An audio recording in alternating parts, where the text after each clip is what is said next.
말씀 찾도록 하겠습니다. 말씀은 에레미야 52장 31에서 34절 말씀입니다.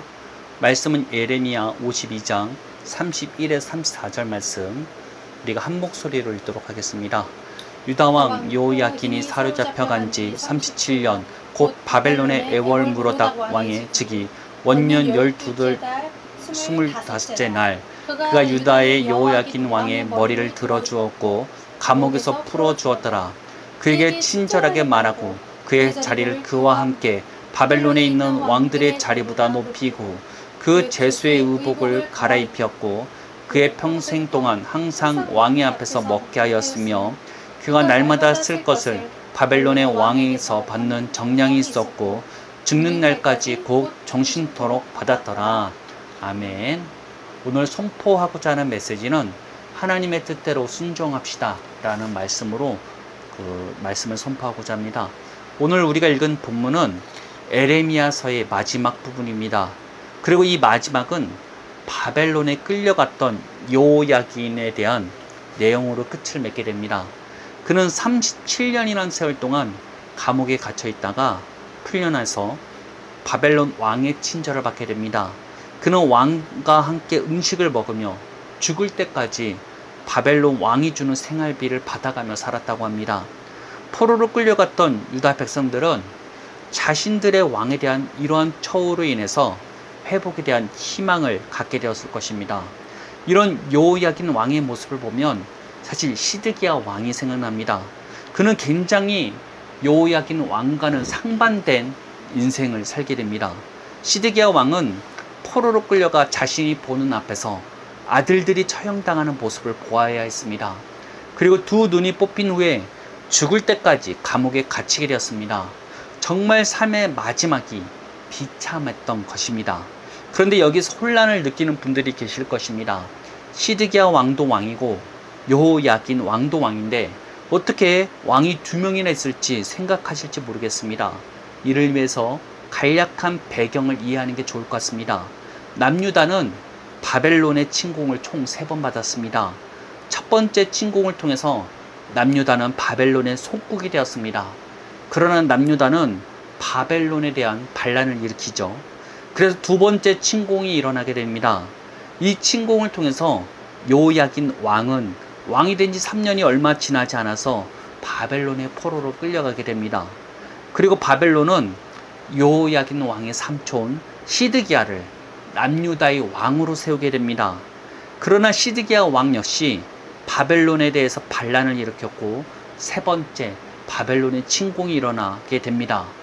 이를 통해서 남유다는 멸망하게 되는 것입니다. 바벨론 왕의 친절을 받은 여호야긴 왕은 두 번째 침공의 포로로 끌려갔던 왕인 것입니다. 그런데 그거 아십니까? 본래 시드기야 왕에게도 하나님께서는 여호야긴 왕이 받게 된 호의와 같은 약속을 하신 적이 있다는 것입니다. 그러나 시드기야 왕은 하나님의 약속을 거절하고 자신의 방법대로 바벨론에게 저항해 보다가 약속과는 상반된 비참한 죽음을 맞이하게 된 것입니다. 그렇다면 여호야긴 왕은 시드기야 왕과는 다르게 하나님의 말씀을 믿는 신앙인의 모습을 보여줬을까요? 왕의 호의를 받으며 평안한 말년을 그의 신앙으로 인해서 지낸 것일까요? 딱히 그가 특별하게 하나님에게 잘한 것은 없었습니다. 이는 하나님께서 유다 왕에게 베푸신 호의이자 은혜였을 뿐이라는 것입니다. 이런 모습들을 보면서 우리가 받은 은혜에 대해서 생각해 보게 됩니다.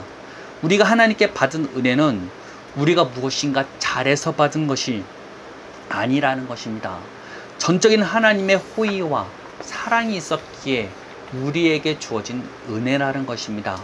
그리고 이 은혜가 우리에게 요구하시는 것은 오직 믿음이라는 것입니다.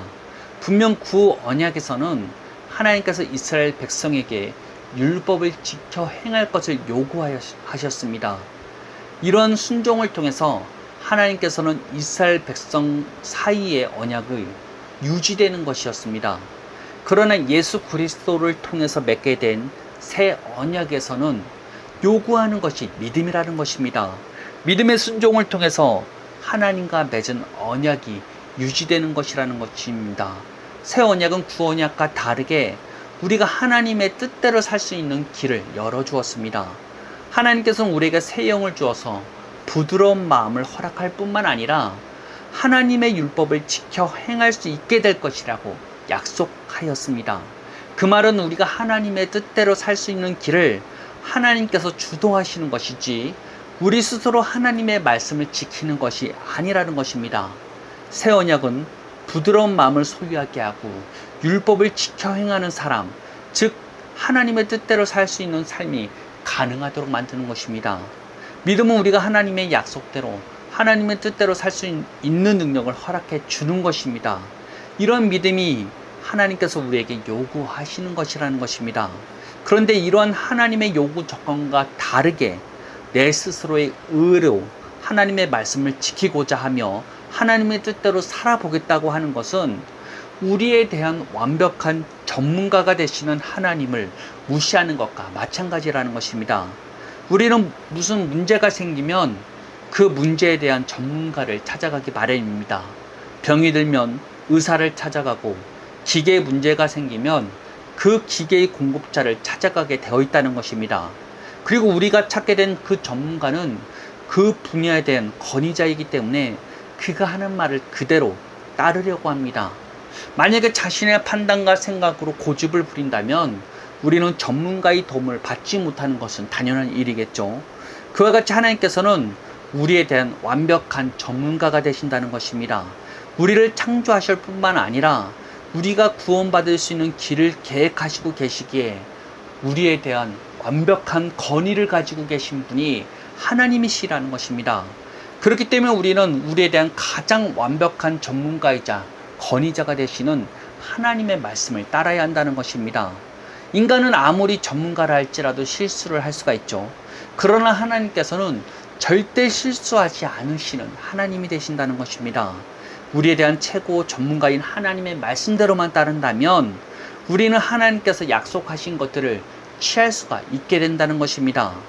저번 주 토요일 저는 엄지발가락이 아파서 병원에 갔었습니다. 사실 저는 발가락에 있는 티눈 때문에 이런 통증이 도진 것이라고 생각했는데 알고 보니 사막이었다고 합니다. 사실 발에 굳은 살이 베겨본 적은 있지만 티눈이나 사마귀는 경험해 본 적이 없어서 구분을 하지 못했습니다. 제 발을 본 의사 선생님은 본래 사마귀인데 발가락에 놈까지 생겼다면서 바로 저를 수술실로 데려갔습니다. 그리고 가위와 칼로 열심히 제 발에 있는 굳은 살들을 파내셨습니다. 사실 통증 때문에 간 것이라 사실 좀 아팠습니다. 그러나 참아야 했죠. 치료를 받아야 되니까. 근데 발에 있는 모든 굳은 살들을 제거해 보니까 농이 발견되지 않았던 것입니다. 의사 선생님은 여기서 치료가 안 되니까 전문적으로 치료할 수 있는 피부과 병원을 안다면서 그것을 소개해 주셨습니다. 그리고 추천해 주신 피부과 의사 선생님은 제 발을 보면서 알지도 못하면서 함부로 흡연했다면서 화를 내시면서 진료를 봐주셨습니다. 이와 같이 전문가라 할지라도 모든 것을 알지 못하면 실수를 할 수 있습니다. 그러나 하나님께서는 우리 인간과 다르게 절대 실수하지 않으시는 분이라는 것입니다. 우리는 그 하나님을 신뢰하고 그 말대로 따라야만 한다는 것입니다. 그럴 때 전문가 되시는 그 하나님을 통해서 우리의 문제는 해결되게 되어 있다는 것입니다. 상황과 환경이 어떠할지라도 주변 사람들이 뭐라 말한다 할지라도 내 판단, 내 스스로 생각하는 판단이 어떻든지 간에 하나님의 말씀을 믿어야 된다는 것입니다. 그런데 우리는 어떠합니까? 복음의 능력을 경험해 보지 못하기 때문에 내가 더 많이 기도하고 내가 회개하면 거룩해질 수 있을 것이라고 생각해서 더욱더 노력하지 않습니까? 믿음을 소유하지 못한 채 자신의 노력이 부족하기 때문에 자신은 하나님의 뜻대로 살지 못한다고 생각합니다. 그리고 유명하다는 목사님들 역시도 모두 회개에 대해서 울부짖으며 열심과 특심에 대해서 말하니까 그대로 따르면 된다고 생각합니다. 사실 저도 복음의 능력이 무엇인지 알지 못할 때 동일하게 생각했습니다. 아무리 믿음으로 구원받았다 할지라도 내가 열심히 기도하고 회개해야만 된다고 생각했습니다. 그리고 믿음만 말하면서 믿기만 하면 천국은 따놓은 당상이라는 가르침에 굉장한 반발감을 가졌습니다. 지적인 동의 수준의 믿음으로 모든 것을 퉁치고 모두가 구원받았으니 상급을 위해서 교회에 헌신하라는 가르침에 굉장히 신물이 났던 것입니다. 그러나 성경이 약속한 복음은 단순히 예수 믿고 천국 가는 것이 아님을 깨달았습니다. 복음은 우리가 하나님의 뜻대로 살게 하며 하나님과 교제하는 것이 가능하도록 만들었습니다. 그리고 결과적으로 우리가 하나님을 나타내는 자가 되게 하는 것이 복음의 목표였다는 것입니다. 이런 능력 있는 복음을 경험하기 위해서 하나님께서 우리에게 요구하시는 것이 믿음이었다는 것입니다. 즉 내가 노력해서 변화되는 것이 아니라 복음이 우리를 변화시키겠다는 것입니다. 이 사실을 믿으라는 것입니다. 성경이 요구하는 믿음은 단순히 지적인 동의를 넘어서는 것입니다. 사고관, 세계관이 말씀화되어야 소유할 수 있는 것이라는 것입니다. 말씀대로 생각하고 느끼는 믿음을 하나님께서는 요구하셨던 것입니다. 당장 닥쳐오는 상황이 어떠할지라도 내가 어떤 것을 느끼고 판단할지라도 내 생각, 내 판단, 내 느낌을 내려놓고 말씀대로 생각하고 말씀대로 느끼는 믿음을 요구하고 계신다는 것입니다. 그렇기 때문일까요? 신약에서는 회개라는 단어를 두 가지로 사용하였습니다. 한 가지는 돌이키다 라는 의미를 가지고 있는 에피스트레포라는 헬라어는 이는 히브리어 슈브를 번역한 단어입니다. 이는 죄에서 완전히 돌이키라는 뜻을 가지고 있죠. 그러나 다른 단어는 메타노이아라는 단어입니다. 이는 생각의 변화를 의미하는데요. 그런데 이러한 메타라는 단어는 메타몰포시스와 어원을 공유하고 있습니다. 변화라는 의미를 갖고 있어요. 이 메타라는 단어는. 근데 이 함께 공유하는 이 메타몰포시스는 형태의 변화를 말하는데 애벌레가 나비로 변하는 변화를 말한다는 것입니다. 즉 애벌레가 나비로 바뀌는 것과 같이 우리의 생각을 새롭게 바꾸라는 것입니다. 무슨 말입니까? 하나님의 약속대로 우리의 생각을 바꾸는 것이 회개라는 것입니다. 내 판단, 내 생각이 어떠할지라도 내가 느끼는 것이 어떠할지라도 모두 내려놓고 하나님의 약속대로 생각하고 느끼는 것이 믿음이라는 것입니다. 우리는 이 사실을 깨달아야 합니다. 복음에는 능력이 있습니다. 그렇기에 하나님께서 우리에게 요구하시는 믿음을 소유해야 한다는 것입니다. 시드기야와 같은 어리석은 길을 걷지 맙시다. 자신의 판단, 자신의 생각, 주변 사람들의 말에 휘둘려서 아름다운 약속을 놓쳐버리는 그의 길을 걸어서는 안 된다는 것입니다. 말씀대로 생각하고 느끼는 믿음이 필요합니다. 하나님께서 요구하시는 것은 믿음이지 우리의 노력이 아니라는 것입니다. 우리에 대한 전문가가 되시는 하나님의 말씀을 있는 그대로 따라야 한다는 것입니다. 우리의 고집, 스스로의 판단을 십자가에 못 박고 하나님의 말씀으로 자기를 주장할 수 있어야 한다는 것입니다. 우리가 느끼는 환경과 상황은 너무나 직접적이고 진짜와 같습니다. 그러나 우리가 진짜라고 생각하는 모든 것들은 영원한 것이 없으며 모두 썩어 없어질 것이라는 것입니다. 그냥 지나가 버리고 사라지는 것에 우리의 마음이 묶여서는 안 된다는 것입니다. 그러나 하나님의 말씀은 영원합니다. 영원하신 하나님의 말씀을 붙잡을 수 있어야 한다는 것입니다. 영원하신 하나님의 말씀대로 생각하고 느끼는 믿음을 소유할 수 있어야 된다는 것입니다. 메타노이아 해야 합니다. 우리의 생각을 새롭게 해야 합니다.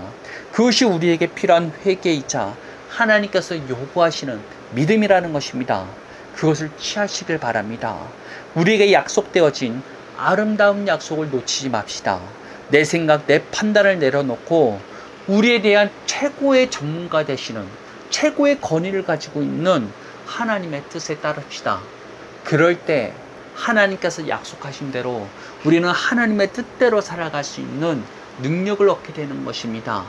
하나님의 말씀대로 느끼고 생각하시길 바랍니다. 당장 나의 감정이 어떠하든지 간에, 당장 내가 생각하는 것이 어떠하든지 간에 그런 것들을 내려놓고 말씀대로 생각하실 수 있어야 된다는 것입니다. 아멘. 하나님의 뜻대로 순종하는 신앙이 되기를 예수님의 이름으로 축복하겠습니다. 기도하겠습니다. 하나님 감사합니다.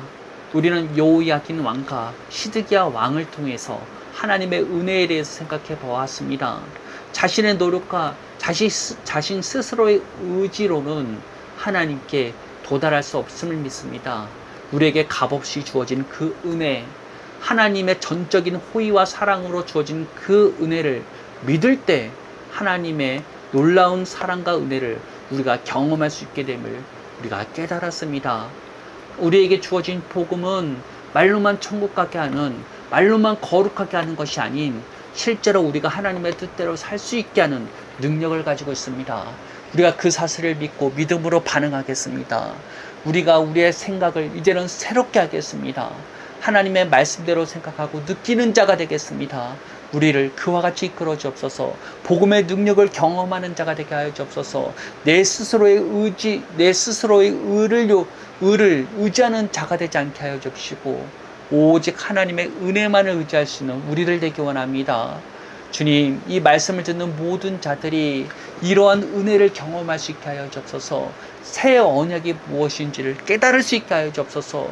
우리에게 주어진 이 상속된 것들이 얼마나 놀라운지를 알게 하여 주시고 하나님의 말씀이 우리 안에 심겨지게 하여 주옵소서. 지식으로 넘어서서 이제는 그 말씀을 경험하는 우리들 되기 원합니다. 그 말씀을 더 이상 지키는 것이 아닌 경험할 수 있는 우리를 낼 수 있도록 우리를 의의 길로 인도하여 주옵소서. 예수님의 이름으로 기도합니다. 아멘.